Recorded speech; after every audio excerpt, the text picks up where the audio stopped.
Welcome to Xhibition, an Xbox podcast, episode number 84. My name is Samuel Adams, and welcome to 2023. That's right, it's the first episode of the new year, and this officially marks the third calendar year that I've been doing this show. So thank you guys for 3 incredible years.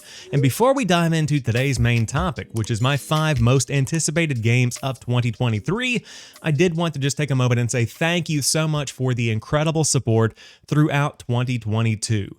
It was absolutely mind-boggling to see so many people coming to the channel through shorts or through the podcast or through TikTok or Instagram to find the content that I make and to really enjoy it. And we've built an incredible community over the course of the past year, and the growth has been absolutely phenomenal. And I cannot wait to ramp it up even more in 2023 with live streams, more shorts, more podcast, more guests on podcast.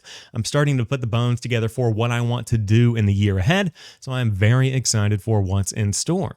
But as far as today's show goes, we are talking about my 5 personal most anticipated games of 2023 because this year is lining up to be an absolutely massive year. In a way, 2023 kind of feels like the comeback year from COVID, where we've been seeing a lot of games impacted and pushed back because of the impact that the pandemic had on development, but now we have an entire year filled with games.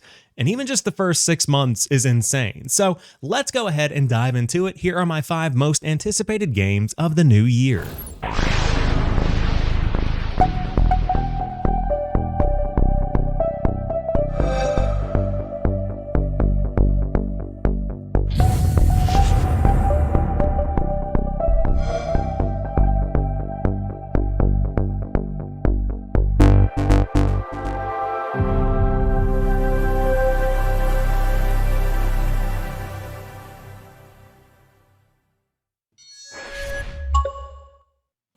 Let's start off with Assassin's Creed Mirage, because this is the most exciting Assassin's Creed game in recent memory for me personally, because of my taste when it comes to Assassin's Creed games. The past 3 games, Valhalla, Origins, and Odyssey, have all been these big, open-world, 100-plus hour experiences that are huge RPGs with big branching skill trees.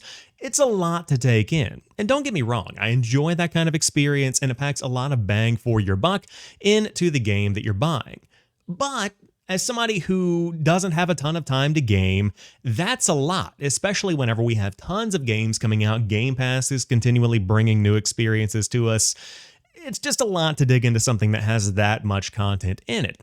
In comparison, the older Assassin's Creed games, the OG Assassin's Creed 2, 3, 4, all of those are the ones that kind of kept the story a little bit more linear. They still had these open worlds, but the combat was pared back, and it really kind of got you through the story at a decent click, and it didn't have as much content as these newer Assassin's Creed games, but it still packed a punch, delivered a good gaming experience, and that's what I think we're going to be getting with Mirage.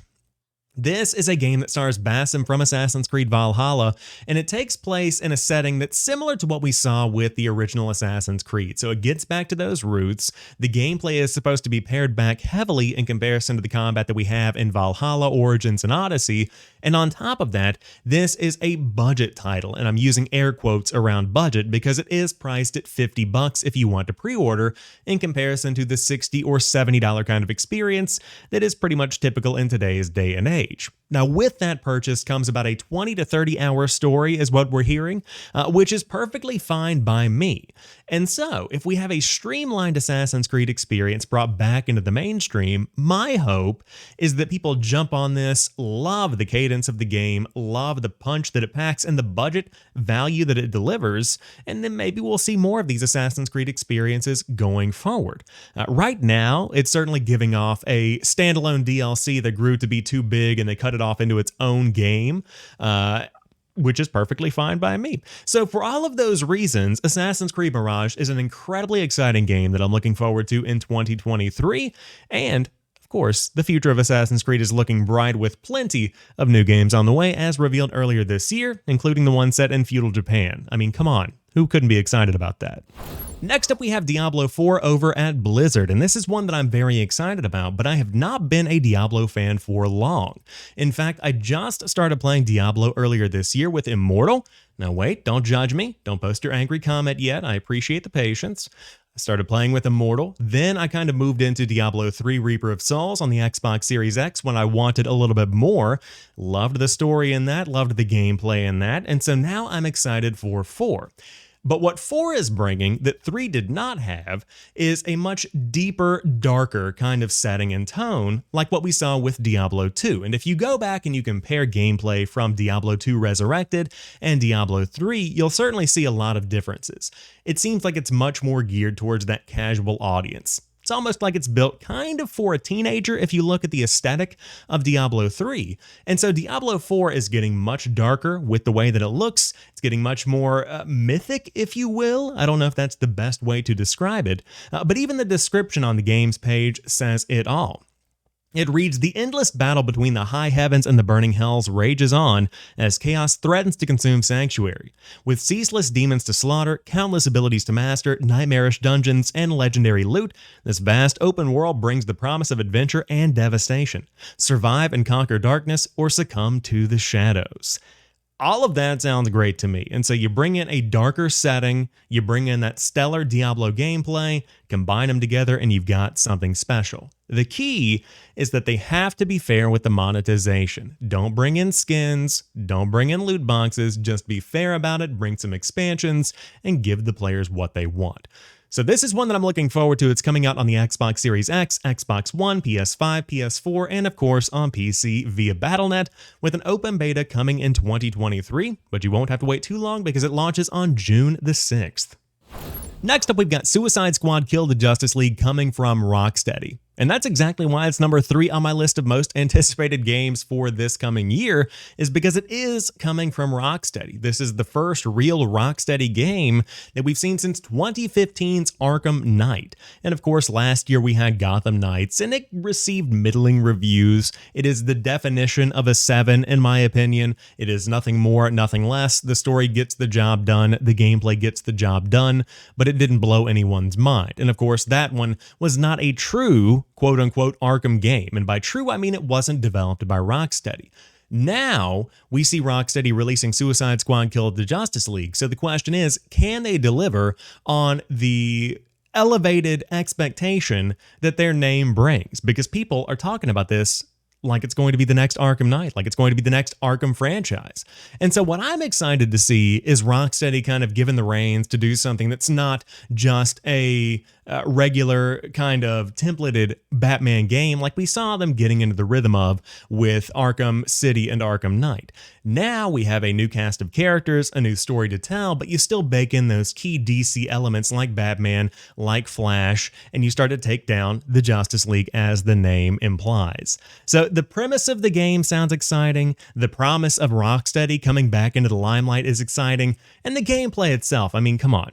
It looks really good. So this one is one that I'm certainly looking forward to when it launches in 2023 for PlayStation 5, Xbox Series X, and PC as a fully current-gen exclusive, no Xbox One or PlayStation 4.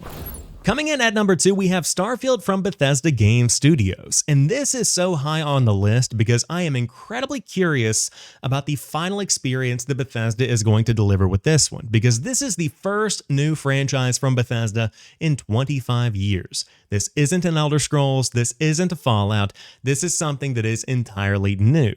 But I think a lot of people are pretty hesitant on this one. Starfield has a lot of hype leading up to its release, but looking at the gameplay from last year's Xbox Game Showcase, it does look a lot like No Man's Sky combined with Fallout. It's got the No Man's Sky mining and scavenging combined with the combat of Fallout. Again, going back and checking out the gameplay, the world looks like it's much more planned and fleshed out, but I'm curious what that final experience on day one is really going to feel like. What is the goal of this game? Is it going to be Fallout in space ultimately, even if they say that's not what it's going to be? And I think that only time will tell here. But I will say I'm confident in the little lore pieces they've been putting out. Clearly there's a lot of thought and a lot of passion that has been put into this world, and it's been in the works for quite some time. I think the most exciting part about Starfield for me is the potential for this to be the birth of a new Elder Scrolls or a new Fallout, or even just completely separating it from those Bethesda games. This could be the birth of something that is a new peak when it comes to gaming. Will they be able to hit it? Again, only time will really tell. Story aside, I also have questions about the performance of this game, because we did see some early gameplay shown off at last year's Xbox Game Showcase, but it was running at 30 frames per second, and we're talking about a game that has been pulled off of PlayStation and that has officially been made an Xbox Series X and S console exclusive. So does that mean that they're spending some time to optimize it? Will there be a performance mode on the Xbox Series X? Because we saw huge backlash when A Plague Tale and Gotham Knights were both locked at 30 on consoles, and those were multi-platform games. I'm very curious what the final product is going to look like, but we do not have a definitive release date yet for this one, or do we? Just double checked, and we do not have a definitive release date for Starfield right now, but it is slated for the first half of 2023. However, recent rumors have said that Redfall is now scheduled for May, although that has not been confirmed.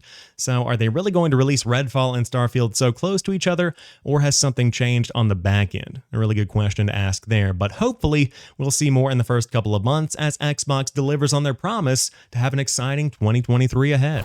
And finally, we have Star Wars Jedi Survivor, and this is one that has an incredible amount of potential because of what Fallen Order was able to deliver when it released a couple of years ago. And in my opinion, Star Wars The Force Unleashed and The Force Unleashed 2 walked so that Star Wars Jedi Fallen Order and Survivor could run. Back in the day, The Force Unleashed presented an entirely unique story that was built out in the Star Wars universe that was all-encompassing. It had key characters that we all know and love, or potentially hate, from Star Wars baked into this unique narrative that had not been seen anywhere else. It wasn't a game based off of a movie or a TV show or a Clone Wars game or anything like that. It had its own story that fleshed out an entirely separate part of the Star Wars universe. Now, we have Star Wars Jedi Fallen Order and Star Wars Jedi Survivor that's doing that on a completely different scale. It's got incredible visuals, it's got incredible combat, and it really is doing something that I think the Star Wars universe has needed for a long time.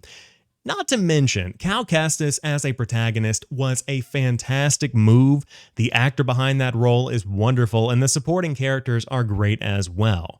But from the gameplay itself, to the visuals, to the full narrative that Fallen Order delivered, if Survivor is able to capture that and amplify it on a totally different level, we're in for a treat when this one launches in March. My only request is that they change how that endgame map works, because I think we can all agree that could potentially go down in history as the worst endgame map of all time. Now, that's just my personal list of my top 5 games I'm looking forward to in 2023, and there are some hard choices to make there. If I'm talking about the stuff that I'm excited for the first 6 months, of course, Dead Space Remake is going to have to be at the very top of that list, but it's a very exciting 2023 ahead. I mean, just glancing at the entire list, we finally see the release of Skull and Bones. Who knows what that's going to end up being, but we also have Baldur's Gate 3, Resident Evil 4 Remake, we have Street Fighter 6, Alan Wake 2, the list goes on. I mean, we are looking at a stellar lineup in 2023. But let me know down below, what games are you looking forward to? What games should I add to my list to play? Because it just keeps getting longer, but 2023 is shaping up to be the best year in gaming that we've had in a while. So I'd love to hear your thoughts on what you enjoyed from 2022 and what your most anticipated game is in the coming year. But that wraps it up for today's show. I hope you guys have enjoyed it. A bit of an unusual episode, but one that I thought would be fun to start off the new year. And of course, plenty of good episodes are coming along the way. So stay tuned. If you're new here, be sure to hit that subscribe button. But until next time, you have a great one, enjoy the new year, and keep on playing.